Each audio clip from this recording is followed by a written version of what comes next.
네, 주님 편에 서서 주와 함께 걷는 이런 2026년 되고자 해서 이제 새해 벽두부터 설교를 시작했는데요. 오늘은 주와 함께 걷는 것에 관해서 한 네 번째 시간 되도록 하겠습니다. 복습을 좀 짧게 해보겠습니다. 주와 함께 걷는 것은 사시사철 어떤 상황에도 우리는 따라가는 거다라고 하는 큰 말씀을 우리가 일단 첫 번째 시간에 봤습니다. 두 번째 시간에는 주와 함께 걷는 것은 마태복음 10장에 나오는 이 제자 파송 안내서에 나오는 이야기를 좀 자세히 봤습니다. 그러면서 결론이 사람 앞에서 나를 시인하면 또 사람 앞에서 나를 부인하면 하늘에 계신 아버지 앞에서 시인해주고 부인할 것이다 라고 하는 아주 냉혹한 메시지를 우리가 다시 한번 되새겨 봤습니다. 지난주에는 시가전 얘기를 했어요. 예수님의 지금 우리나라를 뿐만 아니라 이 전 세상에 하시는 일은 시가전, 한 건물 방 하나를 다 일일이 샅샅이 뒤져서 당신이 원하시는 그 알곡을 추수하시는 아주 극도로 예민한 이런 시가전과 같은 상황 속에 있다. 하나하나를 추수하시려고 하는 우리 예수님이나 또 하나하나를 안 뺏기려고 하는 사탄은 지금 정말 한 코너 한 건물에서 어마어마한 사상자를 내면서 또 어마어마한 또 기쁨과 또 이 구출의 이런 영광을 맛보면서 이런 엎치락뒤치락 하는 상황이 계속해서 이루어지고 있다라는 얘기를 했어요. 그러면서 마지막으로 우리가 성경적인 애국심이 뭐냐, 그리고 정치적 관점에서 교회가 어떻게 이렇게 중요한 거냐라는 이런 얘기를 좀 했습니다. 이 이야기는 오늘과도 조금 연결되는 이야기라서 조금 더 한번 해보도록 하겠습니다. 이 정치적 이런 정치적 상황으로 봤을 때 올바른 성경적인 애국심이 이게 뭐냐라는 거예요. 요즘 들어서 우리나라에는 애국자들 판입니다. 어느 쪽으로든 치우쳐서 애국자들 판이에요. 어떤 사람들은 소위 말해서 이 중공하고 합세를 해야 된다라고 현실적으로 아주 그쪽으로 막 치우쳐서 하여간 자기 간쓸게라도 다 빼줄 짱이고, 그러면서 반대편에 선 사람들은 미제국주의자 어쩌 옛날 뭐 한 4, 50년 된 얘기를 아직도 지금 되뇌이는 쪽이 있고, 그들이 정치를 잡았고 그들이 모든 것을 삼권을 다 붙잡고 있는 때가 됐죠. 그리고 또 반대편에서 이거는 아니잖아, 이렇게까지 오면 안 되는 거잖아 라고 시작된 게 또 계엄령으로 인해서 정점을 찍어서 윤석열이라고 하는 그 한 사람으로 대변되는 이 다른 편이 있어요. 전 이렇게 생각을 한번 해봤습니다. 좌파는 잘 뭉칩니다. 전 세계 어느 나라도 좌파는 잘 뭉쳐요. 이유가 있겠죠. 뭐 알 필요도 없습니다. 근데 우파는 자세히 좀 봐야 될 게 뭐냐면 거기에 대항하는 우파는 뭉치지 못해요. 이유가 뭘까? 이유가 몇 가지가 있어요. 다 각자 생각과 가치가 달라서, 방법론이 달라서 이 사람들은 서로 뭉칠 수가 없습니다. 전 근데 그런 비판을 하는 사람들에게 저는 또 이런 완곡한 이런 얘기를 좀 하나 해주고 싶은 게 뭐냐면, 분열되는 게 우파입니다. 다 같이 일사불란하게 봐요. 미국 같은 자유로운 사상국에서 민주당 애들이 어떤 표결을 걸잖아요. 한 사람도 거기는 낙오되는 사람이 없습니다. 우리나라 마찬가지고. 저는 신기했어요. 어떻게 저렇게 그냥 똘똘 뭉쳐가지고 저 민주당은 다 저쪽이나 이쪽이나 민주당은 예외가 없이 한 표도 기권표 무효표가 없어요.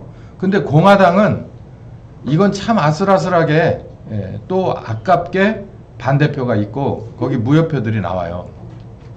도대체 왜 그럴까? 괜찮습니다. 그게 사상의 자유고 그게 자기 소신의 자유예요. 양심의 자유예요. 이쪽은 그게 없는 겁니다. 그런데 목사님, 그러면은 계속 지잖아요. 지죠. 경우에 따라서는 지고요. 또 자주 집니다. 그게 우리나라의 역사고 전 세계의 역사예요. 그러면 도대체 뭡니까? 제가 여기 올바른 성경적인 애국심 그리고 정치적 관점에서 교회의 중요성이라는 게 바로 여기서 나와요. 봐요. 지금 교회를 무너뜨리려고 하는 저 악의 세력들이 그 배후는 분명히 하나님이 아니라는 것은 분명하죠. 그러면 저쪽은 총사령관이 사탄입니다. 그럼 이쪽은 하나님이시냐가 중요해요. 그러면 싸우나 마나 이거는 승패는 결정이 난 거니까. 그러니까 우리가 하나님 편에 섰는지가 중요하다고요. 하나님 편으로 걸어가는지가 하나님과 같이 걸어가는지가 중요하다고. 그러면 우두머리 자체의 게임이 이미 끝난 게임이잖아요. 제가 지난 시간에 시가전 얘기할 때 복음이 뭡니까? 내 발꿈치를 내주고 적의 입에 물려있는 우리 같은 죄인을 불쌍히 여겨서 당신의 발꿈치를 내주고 성한 아무 죄 없는 발꿈치를 내주고 그걸 물고 달려들 때 그냥 머리를 까 부숴버리는 게 하나님 전략이라고 제가 말씀드렸잖아요. 그러니까 위에서의 싸움은 이미 끝났어요. 더 이상 뭐 겨뤄볼 필요가 없는 거예요. 게임 오버인데 문제는 시가전으로 하나씩 당신이 원하는 자를 당신이 원하는 방법으로 영광 받으시면서 추수하시려고 하는 상황에 우리가 그 어간에 살고 있고 또 여기를 딛고 있고 여기를 이고 살다 보니까 정치체제와 경제체제가 이런 것이 다 우리에게 이렇게 스쳐 지나가야 될 그리고 뚫어내야 될 장애물이라는 거예요. 그럼 어떻게 하냐? 정치적인 관점에서 교회는 중요합니다. 우파라고 하시는 분들 대부분이요 교회를 중심으로 해요. 그러니까 안 믿고 우파 쪽에 오는 사람들은 저는 그 카운트에 넣질 않아요. 그 사람들은 자기의 개인적인 성격과 그리고 자기의 가치관에 따라서 온 거니까 얼마든지 바뀔 수 있고 그게 성경적이지 않기 때문에 우리는 그 사람들을 숫자에 넣을 필요가 없어요. 교회에서 또 신앙생활의 정점에서 아 이게 옳다라고 내 이 행동 방향을 결정한 사람들은 이거를 알아야 돼요. 이 사람들은 이렇게 생각, 저 사람들은 저렇게 생각, 우리 안에서도 있는 걸 걱정하면 안 돼요. 봐요. 교회를 머리와 지체의 관계에 몸으로 봅니다. 머리는 예수님이고 에베소 1장 21절에서부터 글이 나오잖아요. 오른손도 있고 왼손도 있고 그리고 손에는 또 손가락도 5개, 10개, 발도 있고 내장도 있고 외부도 있고 다 있어요. 다 하는 일이 달라요. 그래서 오른손이 왼손을 나무랄 수 없고 왼손이 오른손을 나무랄 수 없어요. 엄지손가락이 약지를 나무랄 수 없는 거예요. 다 필요한 달란트가 있는 거예요. 그러니까 상대방을 쳐다볼 필요가 없어요. 할 일을 다 하면 돼. 근데 딱 하나가 걸립니다. 교회가 그래서 중요한 거예요. 오른손도 어디에 붙어 있어야 돼요? 몸에 붙어 있어야 되잖아요. 몸에서 떨어져서 오른손 노릇을 할 수가 없잖아요. 몸에서 떨어지면 이건 중환자실 가야 돼요. 응급실 가서 중환자실 가야 된다고. 오른쪽 다리가 떨어져 버렸네? 다리가 하나 떨어져가지고 다리 역할을 할 수 있어요? 못 하잖아요. 붙어 있어야 돼요. 요한복음 15장에 뭐라 그랬어요? 포도나무인데 니네는 가지잖아. 붙어 있지 않으면 아무것도 할 수 없다는 거예요. 우리는 신앙의 아주 기본적인 영적인 분별력도 예수님에게 붙어 있지 않으면 성령님과 하나 되지 않으면 할 수 없는 거고 아주 맨 이 말초적인 이 정치 상황의 위기를 뚫고 나가는 것도 주님께 붙어 있지 않으면 안 되는 겁니다. 신자는 이걸 알아야 돼요. 이 상황이 정말 심각한 위기라는 걸 아는 사람은 주님 앞에 내가 붙어 있는가를 고민하시기를 예수의 이름으로 축원합니다. 붙어 있지 않으면 니네들 아무것도 안 된다는 거예요. 그럼 붙어 있으면 어떻게 될까? 제가 이거를 고민하면서 달려붙었어요. 이거 도대체 이렇게 보니 이번 주 뉴스를 봐도 이렇게 난리잖아요. 이래가지고 쓰겠습니까 이거. 그랬더니 딱 알려주시더라고. 그게 뭐냐면 상관없어. 오른손은 오른손의 일을 하면 돼. 왼손은 왼손의 일을 하면 돼. 각 지체는 각 지체의 일을 하면 돼. 그러면서 서로 나무랄 필요 없어. 그러나 하나 붙어 있어라는 거예요. 붙어. 이게 도대체 무슨 얘기입니까? 붙어 있으라는 게 무슨 얘기입니까? 봐요. 오른손이 오른손의 일을 계속 하다가 왼손을 욕하지 말고 계속 하다가 힘이 빠지면 어디에 붙으라는 거예요? 주님 편에 붙으라는 거예요. 주님 손에 붙어서 뭐 하라는 거예요? 다시 회복하라는 거예요. 회복. 그러고 보니까 그러면 우리가 몸으로 다시 붙어서 다시 회복을 하면, 이게 주유소에 가서 기름을 넣는 거나 전기차 충전 코드를 꽂는 거하고 똑같거든요. 꽂으면 그게 뭐가 우리에게 들어가겠습니까? 주유소에 꼭지를 넣으면 휘발유나 경유가 들어갈 거고, 이 전기를 넣으면 전기가 그 안으로 들어가겠죠. 우리 예수님께 딱 붙으면 뭐가 들어갈까요? 머리 대신 예수님의 작전 계획이 들어갑니다. 머리 대신 예수님의 권세와 능력이 들어가요. 머리 대신 예수님의 분별력이 들어갑니다. 머리 대신 예수님의 온갖 것이 다 들어가요. 거기에 오른손에 필요한 건 오른손에게 줄 거고, 왼손에게 필요한 건 왼손에게 줄 거예요. 문제는 얘들이 다 머리 대신 예수님께 붙어 있는지 아니면 각자 노는지가 중요한 거지. 상관없어요. 밖에 나가서 자기 일 하면 돼. 그러다 어디 와야 돼요?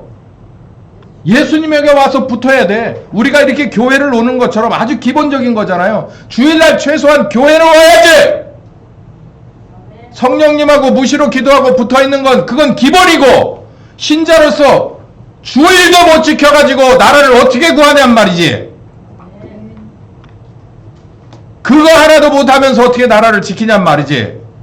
세상에 어떤 급한 일이 있어서 머리 대신 주님 앞에 붙어있는, 사지육신이 안 돼서 응급실 가고 싶어? 죽고 싶어? 나라가 이 모양이 됐는데도 정신 못 차리는 사람들이 있어요. 특히 정치하는 사람들은 정신 차려야 돼. 바로 이 시간 주님 앞에 한 시간을 못 내서 그 시간에 도대체 뭘 하겠다는 거예요.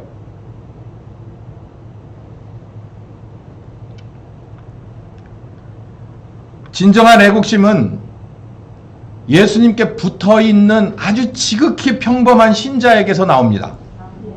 그 대표적인 게 우남 이승만 대통령이에요.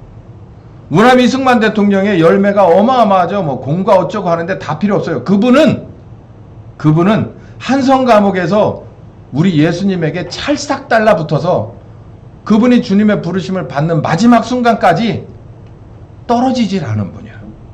그게 소중한 겁니다. 그게 소중한 거예요.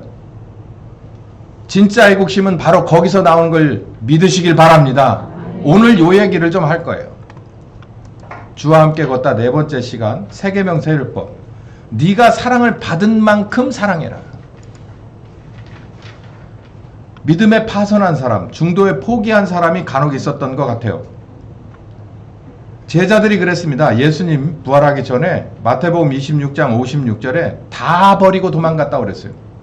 팔아먹은, 심지어 팔아먹은 제자도 있었습니다.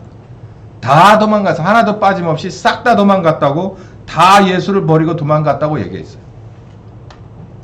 디모데전서 1장에 보면 바울이 디모데에게 알렉산더와 후메네오라고 하는 두 사람을 실명을 거론하면서 이 사람들은 믿음에서 파선한 사람이야. 믿음에 관해서는 파선한 사람.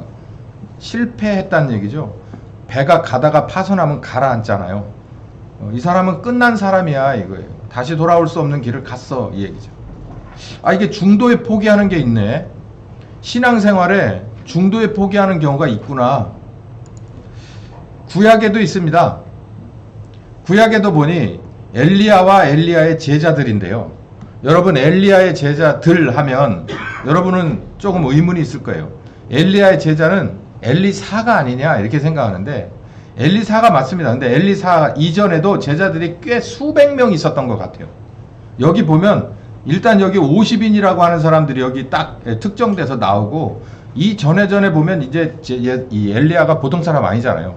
제자들이 꽤 많았던 것 같은데 끝까지 따라붙은 엘리사가 있고, 여기저기서 그냥 다 이유를 달아서 개인적인 이유를 달고 다 떨어져 나간 사람들이 있는 게 이 왕하 2장입니다. 항상 이런 식이었던 것 같아요. 엘리야가 제자들을 많이 끌고 다니면서 이 지역에서 저 지역으로, 저 지역에서 이 지역으로 계속 옮겨 다니면서 제자들이 많았는데 계속해서 떨어져 나가기를 반복했던 것 같아요. 물론 예수님도 그랬던 경향이 있죠. 베델에서, 어느 날 베델에서 엘리야가 길갈에서 베델로 옮겨가는 과정에서 엘리사에게 그럽니다. 야, 하나님이 나를 이제 부르실 모양이다. 그래서 여기 길갈에서 베델로 올라오시란다. 그래서 베델로 이렇게 올라가는데, 야, 너는 그냥 여기 있지 그러냐? 아니요, 끝까지 따라가겠습니다. 그러니까 베델에 갔어요. 그러니까 베델에서 이제 선지자 생도들을 만납니다. 그 사람들이 그래요. 어이 엘리야, 당신 내 후배, 엘리사 내 후배인 것 같은데 저 스승이 말이야 도대체 어떤 분인지 내가 잘 알거든.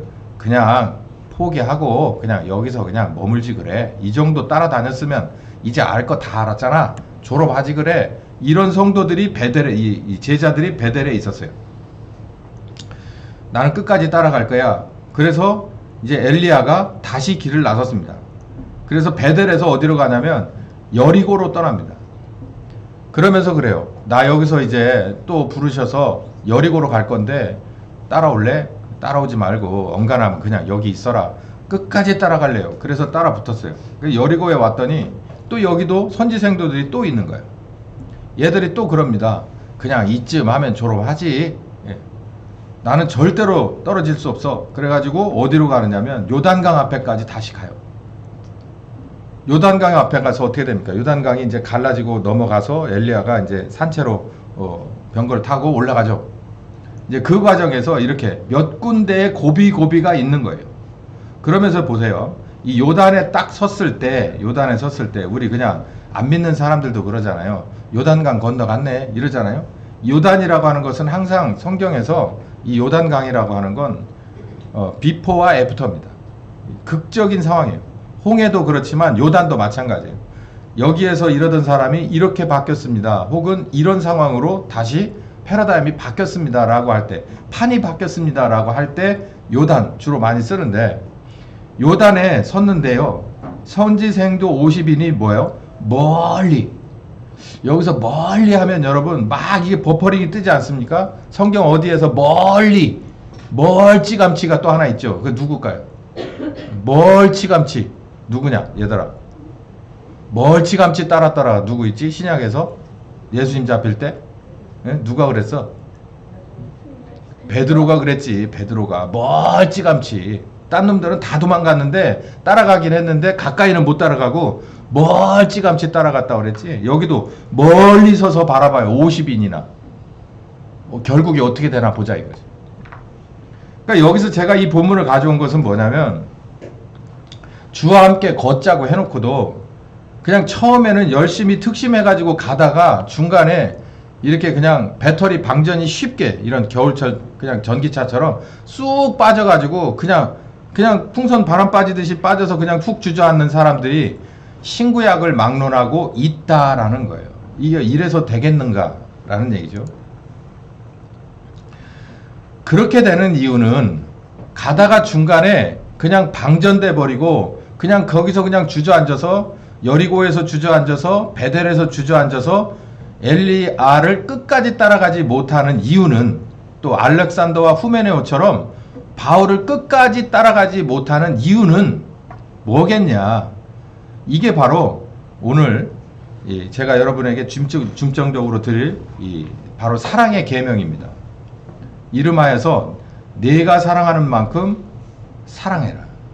여러분 한번 다시 여러분 속으로 읽어보세요. 창피하게 따라하라고는 안 할 테니까. 내가 사랑을 받은 만큼 사랑해라. 앞뒤가 맞죠? 사랑은요, 사랑 받아본 사람이 합니다.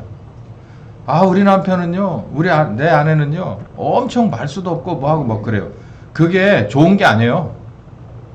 그게 왜 그러냐면 사랑을 받아보지 못해서 그래요.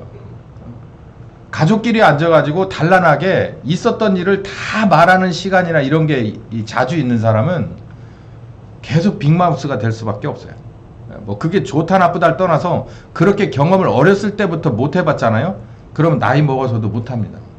그거 뭐 되겠어요? 안 돼요. 3살 버릇 8까지 가는 거예요.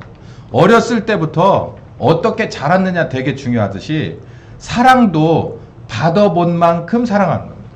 우리 그러잖아요. 고기도 먹어본 사람이 먹고 돈도 써본 사람이 쓰고 노는 것도 놀아본 사람이 논다는 거예요. 뭐 좋은 비유든 나쁜 비유든 이것도 마찬가지예요. 사랑을 받아봤어야 사랑을 하지. 요한복음 13장 34절에서 35절에 보면 읽어봅시다. 시작. 새 계명을 너희에게 주노니 서로 사랑하라. 내가 너희를 사랑한 것과 같이 너희도 서로 사랑하라. 여러분, 우리에게는 10계명이 유효합니다. 10계명 중에서 나 외 다른 신을 두지 마라가 첫 번째인데요. 이것도 중요하지만 저는 요즘 들어서 잘 써먹는 입버릇과 같이 십계명을 운운하는 얘기가 있어요. 그게 뭐냐면 네 이웃에게 거짓말 하지 말라는 거예요. 거짓말. 지금 우리나라 대한민국에 목사뿐만 아니라 뭐 안 믿는 사람은 이미 심판 받았으니 끝난 거고, 우리 성도들 중에서도 정신 똑바로 차려야 될 게 뭐냐면 거짓말하면 지옥 갑니다. 계명을 어기고 어떻게 하나님 나라 가겠어요? 그 중에 하나가 거짓 증거하지 말라는 거예요. 그 어떤 그 우파 쪽에 갑자기 뜬 별이 하나 있죠. 그분이 뭐라 그래요? 꿈에서도 뭐 하지 마라. 거짓말하지 마라. 그거는 아버지가 한 얘기가 아니라 어떤 우리나라의 우리나라의 무슨 어떤 선각자가 얘기가 아니라 그 전에 누가 한 얘기냐면 하나님이 모세에게 준 계명입니다. 네 이웃에게 거짓 증거하지 말라고. 거짓말을 밥 먹듯이 하면서 어떻게 하나님 뭐 어쩌고 운운하는 건 그건 앞뒤가 틀려도 많이 틀린 거예요. 근데 이것도 알아야 돼요. 그런 십계명이 진짜 시퍼렇게 살아 있어요. 계명은 지켜도 되고 안 지켜도 되가 아닌 게 아니라 그냥 반드시 지켜야 될 우리들에게 있어서 주어진 정말 우리들의 신조고 우리들의 운명 같은 거예요. 그거 안 지키면 안 된 겁니다. 근데 여기에 하나를 더 추가를 하셨는데 그게 뭐냐면 내가 너희를 사랑한 것처럼 너희도 서로 사랑하라는 얘기예요. 이거가 이해가 되십니까? 저는 오늘 이 사랑의 계명 그 세미나 시간이 아니니까 다 떨어뜨리고 우리나라 요즘 애국자가 필요하다고 하잖아요. 사랑이 있어야 돼요. 사랑이. 나라를 사랑하는 게 있어야지 애국자가 나오는 거예요. 애가 뭐겠어요? 사랑의 자 아닙니까? 나라를 사랑하는 사람. 사랑을 받아봤어야지. 사랑을 하는 거지. 여러분 나라의 사랑을 받아보셨어요? 나라가 생명체는 아니거든요. 나라가 나를 사랑해준 경험이 있느냐고요. 그래야 그 받은 만큼 사랑하는 거 아니에요. 있어요? 전 없어요. 내가 이 나라를 사랑해야 될 만큼 이 나라가 나를 사랑해 준 게 별로 없다고 나는 봐. 저는 딱 잘라서 말해서 별로 없어요. 저는 그래도 먹고 살기 편한 세대, K건강보험이 이렇게 세계 탑인 때 살고 있어요. 근데 우리 우남 이승만 대통령 때는 어땠을까요? 조선이 우남을 사랑해 준 적이 있을까요? 일제가 우남을 사랑해 준 적이 있을까요? 이 대한민국이 그 어렵게 목숨을 걸고 시작한 대한민국이 우남을 사랑한 적이 있을까요? 지금도 사랑합니까? 없어요. 근데 어떻게 사랑을 해요? 저는 우파운동 하시는 분들 정신 차려야 될 게 나라를 사랑하는 데 있죠. 감정으로 사랑하는 거 아닙니다. 감정으로 사랑하면요. 그래요. 내가 100원어치 사랑을 받았으면 기껏해야 한 150원어치 주고 끝나요. 근데 이 사랑의 계명은 뭐냐면 틀려요. 내가 너를 사랑한 것의 끝은 십자가의 죽음이거든요. 그러니까 죽도록 사랑하라는 거예요. 죽음으로 사랑하라는 거예요. 이게 우리의 계명이에요. 해도 되고 안 해도 되고가 아니라 반드시 해야 되는 계명이에요. 근데 특별히 나라를 사랑해야 되는데 나라 사랑할 사람이 애국자가 필요한데 그러면 나라를 죽도록 사랑해야 되는데 나라가 나를 사랑한 적이 없어. 뭐 짜질구리하게 몇 개 들지 마요. 그렇다고 목숨 걸 수는 없거든. 그러니까 우리는 그렇다고 치고 우리 우남 이승만 대통령은 받은 게 없다니까. 나라에서 받은 게 없어요. 국적도 없었어요. 국적도. 요즘 다 여러분 여권 가지고 가면 뭐 K 여권의 파워 어쩌고 얘기하지만 그분은 국적도 없었다고. 그 대단한 일을 하러 다니는데 그래도 이 나라를 사랑하는 열정은 어디서 나왔겠는가. 우리들도 그보다 여건이 훨씬 좋아진 지금 우리들도 나라가 위기에 빠졌을 때 나라를 사랑해야 되는데 나라를 사랑하는데 얼마만큼 사랑할 거냐는 거예요. 여기 보면 계명이 내가 너를 사랑한 것만큼 네가 사랑을 이만큼 받았으니 너도 이렇게 죽도록 사랑하라는 거예요. 뭘 사랑하려면 죽도록 사랑하는 여러분 되시기를 예수님의 이름으로 축원합니다. 여러분의 배우자를 죽도록 사랑하세요. 성경입니다. 죽도록 사랑하세요. 죽도록. 여러분의 자녀를 죽도록 사랑하세요. 그거는 뭐 받아들일 만해요. 못하겠어도 그건 열심히 노력할 만해요. 그러면 여러분 이 나라를 죽도록 사랑하세요는 없을까요? 있어요. 그것도 우리의 계명이에요. 근데 사랑은 저는 이 동의어가 책임감이라고 믿는 사람 중에 하나예요. 사랑은 책임감이에요. 이거 사랑이라는 글자 들어가는데 다 지워버리고 책임감이라고 넣어도 됩니다. 우리가 자식을 사랑해요. 솔직히 뭐 때문에 그래요? 책임감이에요. 책임감. 책임감. 뭐 여러 가지 미사오구가 있을 수 있지만 그냥 딱 잘라서 저는 책임감이라고 봐요. 목회는 왜 하냐? 책임감이에요. 책임감. 나라를 왜 사랑하냐? 책임감이에요. 책임감. 자, 이쯤 하고 새 사람은 새 계명을 반드시 지켜야 돼요. 내가 너희에게 준 것은 새 계명입니다. 옛 계명이 아니라 새 계명. 그러니까 새 사람에게 준 거예요. 그러니까 신약에 거듭난 사람에게만 주어진 거예요. 구약의 옛 사람에게는 10계명이 주어졌고 우리는 10계명 플러스 11번째 계명인 사랑의 계명이 신약의 새로 예수를 그리스도로 영접하고 회개하고 그리고 거듭난 사람은 누구나 다 이 사랑의 계명을 지켜야 되는 거예요. 그 에베소서에서 바울이 아내는 남편을, 남편은 아내를, 그리고 가족에 대한 건 나라고 또 직장의 상사를, 그리고 온갖 것들을 다 관계를 다 설명을 할 때 죽도록 사랑하는 것을 가르쳤어요. 그게 신약의 성도들이 가져야 될 계명이기 때문에 그렇습니다. 요한복음 14장 15절에 보면 여기 보면 이 사랑의 계명, 이 세 계명에 관해서 봐요. 아까 13장에서 세 계명, 13장의 거의 끄트머리에서 34, 35절에 세 계명을 말씀하셨죠. 그리고 14장으로 넘어가서 이 세 계명 여기가 내가 너를 사랑한 것처럼 너희도 서로 사랑하라고 하는 이 내용이 이 아주 중요한 보혜사 성령님에 관한 얘기를 하는 14장, 15장, 16장에 세 계명 여기가 계속 나와요. 계속.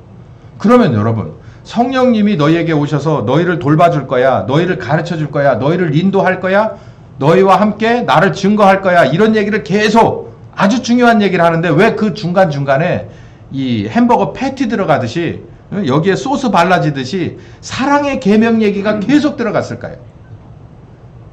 이 말씀들은 여러분 가서 14장 15장을 집중적으로 한번 읽어보세요. 그러면 이해가 가다가 갑자기 무슨 얘기가 나오냐면 사랑의 계명 얘기가 나와요. 나를 사랑하는 자는 바로 계명을 지킬 것이다. 이렇게 얘기한 거예요. 중간중간에. 이게 도대체 뭘까? 이게 다음 장으로 넘어가기 위한 뭔가냐? 그게 아니라 이 계명 얘기가 성령님하고 계속해서 연달아 들어오는 이유는 무슨 이유냐면 봐요. 15장 9절 같은 데도 봐요. 아버지께서 나를 사랑하신 것 같이 나도 너희를 사랑하였으니, 이거 과거형이죠. 나의 사랑 안에 거하라. 내가 이렇게 너희를 사랑하는 이런 삶 가운데 너희도 조인해라. 같이 동참해라 라는 얘기예요. 그러니까 예수님의 이 삶의 원동력은 사랑 이퀄 책임감입니다. 책임감. 아버지의 부르심, 아버지의 명령에 대한 책임감이에요. 그게 뭘로 발로가 됐냐면 결국은 십자가의 사랑으로 제자들을 돌보다 십자가에 자기를 내놓아 버리는 그 사랑으로 결실을 했어요. 그 얘기를 성령님 오신다. 이제 선생님이 바뀌는데 성령님 오신다는 얘기를 계속해서 소개하면서 사랑의 계명 얘기를 계속해서 합니다. 이게 무슨 의미가 있을까요? 성령님, 이 성령께서 오시면 진리의 영이시고 너희 속에 계실 것이며 그리고 너희 안에 계실 것이며 우리가 되게 하시며 모든 걸 가르치고 생각나게 하는 이 성령님은 14장 15장에 설명하는 거죠. 굉장히 중요한 얘기를 제 설교에는 맨날 하는 얘기입니다. 첫 번째, 진리의 영이 내 속에 영원히 내주하고 예수님이 나를 얼마나 어떻게 사랑했는지를 가르치고 생각나게 한다는 거예요. 자, 이제 졸음을 다 깨시고 10분만 지나면 설교가 끝나니까 이 얘기를 좀 잘 좀 들어보세요. 아까 15장 9절에 아버지께서 나를 사랑한 것처럼 나도 너희를 사랑하였으니 나의 사랑 안에 거하라 라고 한 말씀이, 이런 류의 말씀이 14장부터 여러 곳에 나온다고 제가 말씀을 드렸고 그 가운데서 보혜사 성령님을 계속해서 소개하는 얘기를 하는데, 그럼 이 보혜사 성령님께서 오셔서 뭘 하느냐면 예수님이 나를 얼마나 사랑했는지를 가르치고 생각나게 한다는 얘기예요. 오늘 제가 설교의 모두에서 여러분께 드린 명제가 뭡니까? 고기도 먹어본 놈이 먹는다고 그랬죠. 사랑도 받아본 사람이 사랑을 하는데, 예수님이 우리에게는요, 자기를 십자가에 내주는 사랑을 이미 했습니다. 근데 이게 무슨 사랑인지는 알기는 알아? 제가 그냥 제 언어로 표현해 볼게요. 여러분 여기 나와 계시지만요, 예수님이 여러분을, 그러니까 이러잖아요. 나의 구주가 되셨음을 내가 받아들입니다 라고 하잖아요. 그러면 예수님이 나를 위해서 정말 아무 잘못 없는 예수님이 십자가에 대신 죽어주셨습니다 라고 하는 예수의 그리스도됨을 받아들이는 거거든요. 그러면서 내가 침례를 받는데, 회개하고 침례를 받는데, 그러면 나를 위해서 십자가 지셨다라고 하는 것이 도대체 얼마나 큰 사랑인지를 아느냐는 얘기예요. 그걸 모르면 사랑 못해. 그래서 누가 오셨다고요? 성령님이 왔다고. 가르쳐 주라고. 그러니까 건너머서 나라가 이렇게 백척간두에 있습니다 라고 해서 교회여 일어나라고 하기 전에 내가 이 나라를 사랑을 할 만한 준비가 됐는지를 따져보란 말이에요. 내가 이 나라를 얼마만큼 사랑해야 될지, 그건 무한대 사랑이거든요. 내 목숨 건 사랑을 해야 되는 건데, 그 사랑을 계명을 주셨잖아요. 예수님이 우리에게 뭘 사랑하려면 목숨 걸고 사랑해라, 계명을 주셨잖아요. 그래서 초대교회 성도들이 그 목숨 걸고 사랑한 거 아닙니까? 우리도 이 계명은 지금까지도 벌거벗게 살아있는데, 우리 계명은 지켜도 안 지켜도 되는 옵션이 아니에요. 반드시 해야 되는 거예요. 신약의 성도라면 누구든지 사랑의 계명을 지켜서 사랑 가운데 거하다 사랑 때문에 죽어야 되는 거예요. 그러려면 사랑을 배워야지. 아니, 나는 이미 받았어요. 이미 그 사랑을 받았어. 그래서 내가 거듭났고 구원으로의 초청을 받았다고. 그런데 이미 받아 챙긴 이 사랑이 얼마나 큰 건지를 아느냐는 거죠. 공기의 이 정말 소중함을 알으려면 한 1분 30초 정도를 물속에 머리를 쳐 박고 있으면 압니다. 한번 집에 가서 오늘 샤워기에 틀어놓고 한번 해보세요. 한 1분 30초 정도를 그 욕조에다 머리를 확 박고서 있으면 이 공기의 소중함을 알 수가 있어요.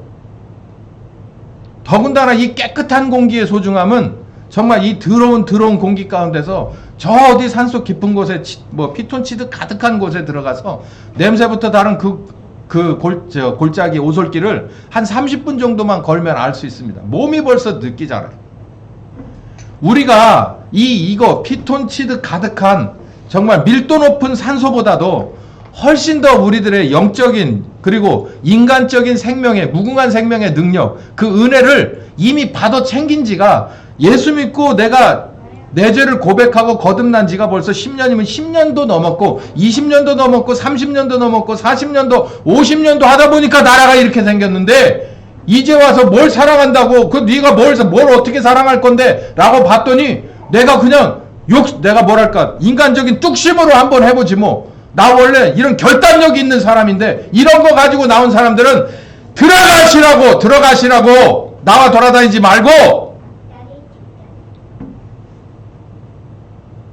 그리고 나오시라고. 어떤 사람이 예수께서 나를 어떻게 얼마나 많이 사랑했는지를 충분히 깨달은 사람들이 나오시라고.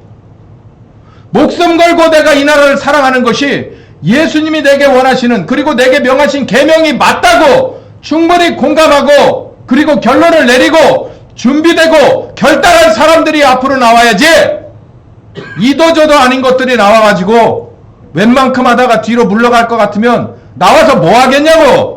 남들까지 오히려 실망감을 안겨주는 것밖에 더 하겠냐고.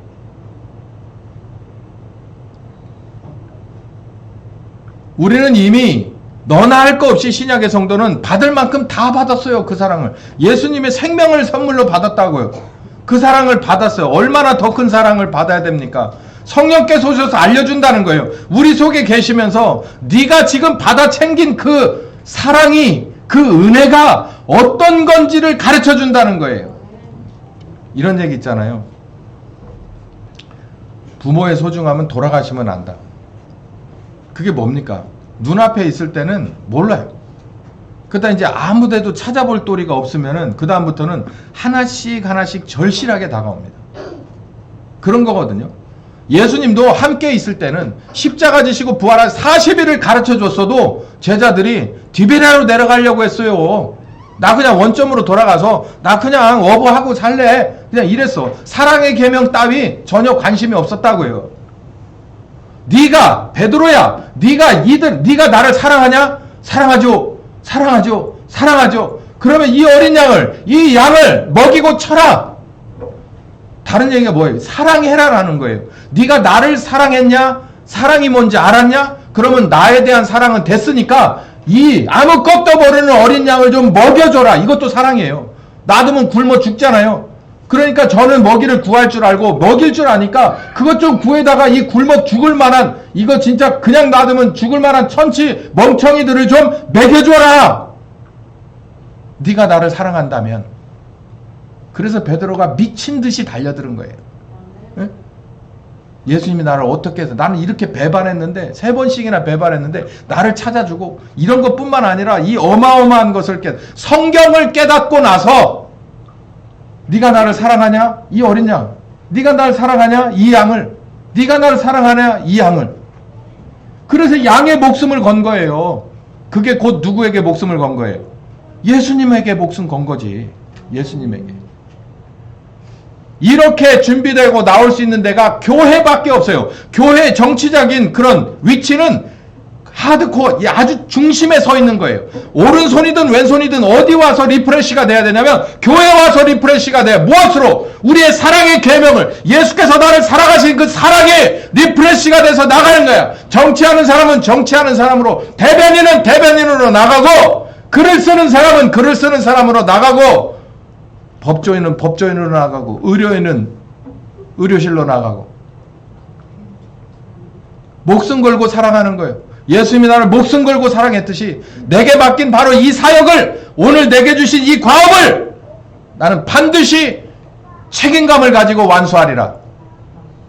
내가 병들어도 기뻐도 슬퍼도 봄이든 여름이든 비 오든 눈 오든 해가 떠서 인정을 받든 못 받든 주와 함께 걸어갈 것이다. 이게 우남이었습니다.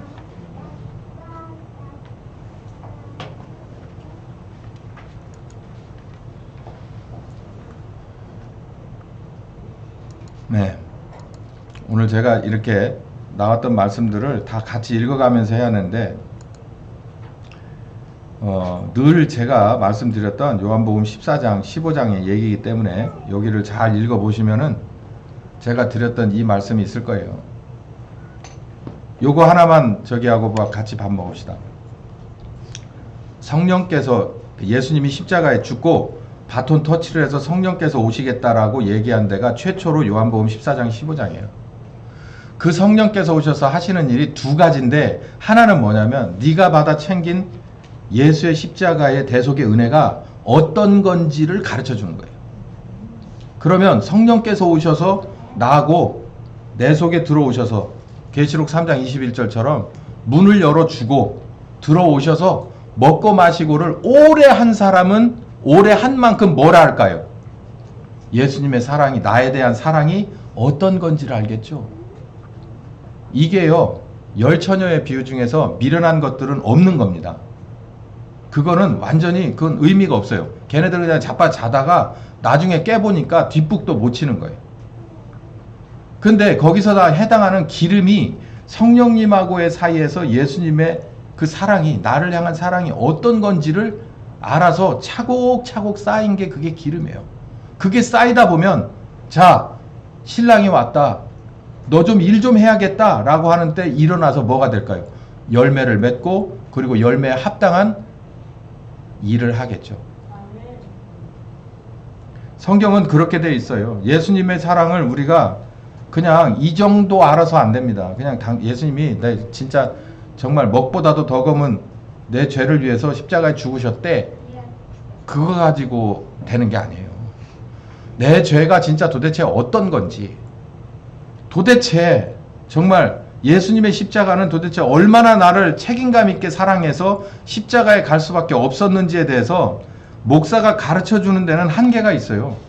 성령께서 오셔서 가르쳐 주셔야, 새로 난 내가 그 성령님의 가르침을 받아야 그때 비로소 깨닫고 영적으로 성장하고 내 삶이 빛과 소금의 삶이 됩니다. 그런 사람들을 이제 우리가 오후에 이제 식사하시고 다시금 성령께서 준비된 빛과 준비된 소금을 들어 쓰신다는 얘기예요. 자, 결론. 우리나라에 애국자가 필요해요. 우리나라에 일할 사람이 필요해요.